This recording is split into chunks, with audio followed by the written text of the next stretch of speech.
Good morning friends. నేను మీ V Ganesh, Maheshwari lab, doctor B Rajarao పిల్లల హాస్పిటల్, బెల్లంపల్లి.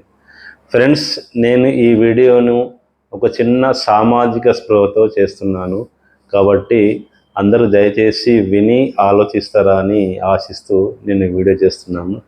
ఫ్రెండ్స్, నా చిన్నతనంలో న్యూస్ పేపర్ చదివితే ప్రపంచంలోని విషయాలు, దేశంలోని విషయాలు, మన జిల్లాలోని విషయాలు, మండలంలోని విషయాలు అన్నీ తెలుస్తవి.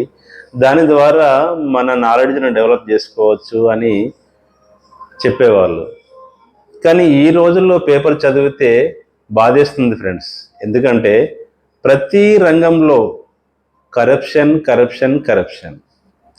మరి ఎందుకు మన దేశంలో ఇంత కరప్షన్ పెరిగిపోతుందని మన మేధావులు కానీ, మన పెద్దవాళ్ళు కానీ, మన రాజకీయ నాయకులు కానీ ఎవరు ఎందుకు ఆలోచించట్లేదో నాకు అర్థం కావట్లేదు. ఆ బాధతోని ఈ వీడియో చేస్తున్న ఫ్రెండ్స్, దయచేసి అందరూ ఆలోచిస్తారని కోరుకుంటున్నాను.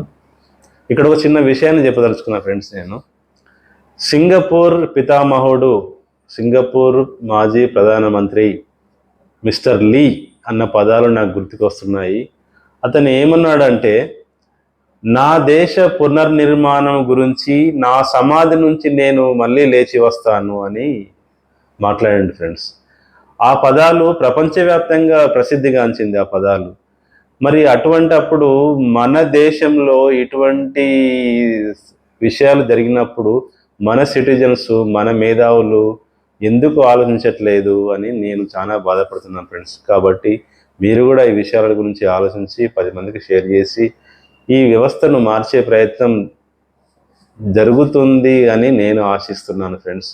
కాబట్టి అందరూ ఈ విషయాన్ని ఆలోచించి ఫర్దర్గా మన దేశంలో ఇన్ఫ్లేషన్ పెరిగిపోకుండా కాపాడుతారని మేధావులకు విజ్ఞప్తి చేస్తున్నాను friends. Thank you friends, thank you very much. నేను మీ V Ganesh, Maheshwari lab, doctor B Rajarao పిల్లల hospital, Bellampalli. Thank you friends. Happy day.